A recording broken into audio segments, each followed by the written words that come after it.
Salut tout le monde, c'est Michaud pour le blog Branchot de Best Buy. J'espère que vous allez bien. Aujourd'hui, je vous parle du casque de jeu G635 de Logitech. C'est ce casque de jeu-là. C'est un casque de jeu qui est destiné aux joueurs ayant un PC, mais également aux propriétaires de consoles, donc de la Nintendo Switch, de la PlayStation 4 et de la Xbox One. Contrairement à d'autres casques de jeu, ce casque de jeu-là utilise deux connecteurs différents. Vous avez le port USB, donc vous obtenez avec le port USB un fil beaucoup plus long, et vous avez aussi le port audio standard de 3.5 mm. Donc pour jouer sur PC, il est recommandé de brancher le câble USB, et pour jouer sur console, il faudra brancher le câble audio. Les deux câbles sont inclus dans l'emballage. Pour alterner de mode PC et mode console de jeu, vous retrouvez sur le haut du casque un petit bouton qui suffit d'abaisser ou de surélever, donc pour changer de mode facilement. Sinon, comme vous pouvez constater, le casque de jeu lui-même fait de la lumière. En fait, il y a deux types de lumière. Vous avez la lumière ici pour le logo et ici la lumière de chaque côté de l'oreillette. Donc ces deux lumières-là peuvent être configurées. En fait, vous pouvez choisir jusqu'à 16,8 millions de couleurs différentes. Comment on choisit les couleurs? C'est simple, en se rendant dans l'application Logitech qu'il faut télécharger. Et puis cette application-là est vraiment bien faite, donc elle vous permet de choisir, d'alterner facilement parmi les 16,8 millions de couleurs, que ce soit pour les oreillettes ou pour le logo.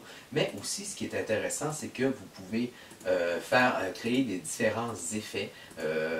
Par exemple, ici, j'ai créé des effets de cycle, de pulsation, donc vous pouvez aussi créer des effets. C'est sûr que ça fait gadget, ça ne rendra pas l'audio meilleur, ou ça ne fera pas de vous un meilleur joueur, mais on apprécie quand même cette particularité. Également, sur le côté du G635, vous retrouvez des boutons personnalisables. En fait, vous avez 3 boutons personnalisables, en plus du bouton de mise en sourdine et de la molette du contrôle de l'audio. Donc, ces 3 boutons-là peuvent être personnalisés de peu près de n'importe quelle façon. Vous pouvez leur attribuer des fonctions audio, donc par exemple, monter ou diminuer les aigus, les basses, tout ça, ou vous pouvez même leur créer des macros ou donner des fonctions issues de Windows, par exemple, copier, coller, clic droit de la souris. Donc, c'est vraiment bien fait. Les choix sont quasi infinis. Sinon, pour ce qui est de l'audio, il faut savoir que c'est des transducteurs de 50 mm qui produisent un son 7.1 surround. Donc, c'est-à-dire que quand vous allez jouer à des jeux, par exemple un jeu en ligne, vous allez ça va être plus facile pour vous de localiser vos cibles ou les bruits environnants. Donc, ça apporte un sentiment d'immersion qui est plus grand. Et puis aussi, bien évidemment, si vous jouez en ligne, vous allez peut-être pouvoir parler à vos coéquipiers, c'est normal, c'est aussi à ça que sert un casque de jeu. Bien, vous avez toujours un microphone qui est, ma foi, très bien caché. Donc, il suffit de l'abaisser comme ça pour l'activer et de le remonter pour le désactiver. Donc, c'est un microphone de 6 mm. Sinon, le casque lui-même tient bien sur la tête.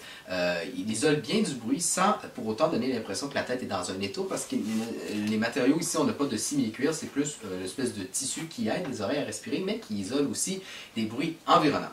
Alors voilà, c'est ce qui conclut cette vidéo. Et puis comme toujours, si vous avez besoin de renseignements supplémentaires, je vous invite à lire ma critique complète sur le blog Branchot de Best Buy. C'était Michaud, je vous dis à la prochaine!